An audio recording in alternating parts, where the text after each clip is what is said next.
gun stolen from a shop in Baraboo is still out there, and police aren't sure where it is. Well, they work to find it. They're also trying to make sure it doesn't happen again. Amy Reed joins us now to explain how. Amy?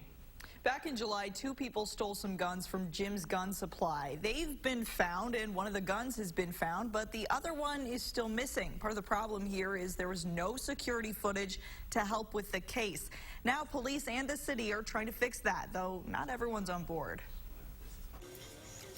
With new cameras in place, Jim Astle is hoping the theft that happened this summer doesn't happen again. If the cameras would have been there, they could have seen it, delivered on it right away, went after the right person, and got both guns back. They got one.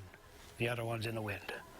So we have no clue where they're going, what that is. It impacts everything from the drug world to human trafficking, all these different areas, and guns are a traded commodity. It was after that one of his officers came up with the idea for an ordinance that's one of the first of its kind, requiring gun shops like Astle's to have security cameras and keep the footage for 90 days. I think the ordinance is actually a smart idea.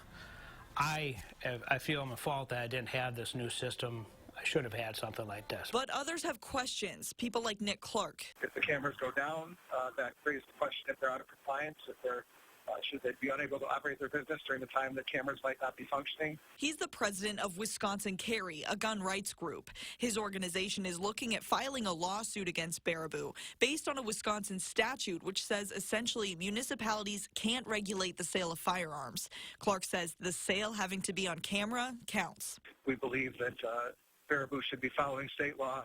I think it's incumbent upon even municipalities. If anybody should be obeying the law, it should certainly be government. Chief Mark Schaaf disagrees with the interpretation. It is just a means for us to have an investigative tool if we need later on. And Astle, who's also in law enforcement and sees the benefits of having cameras and investigations, says he's happy to comply. In one way, I'm glad I got this system. I don't like the way it happened, but the system's pretty cool. Now, in order to file a lawsuit against the city, Wisconsin Carry needs a plaintiff, someone to represent their side. All of the current gun shops in the city are already in compliance or working on it. So their next step is finding a future shop owner who might take issue with this ordinance. Amy,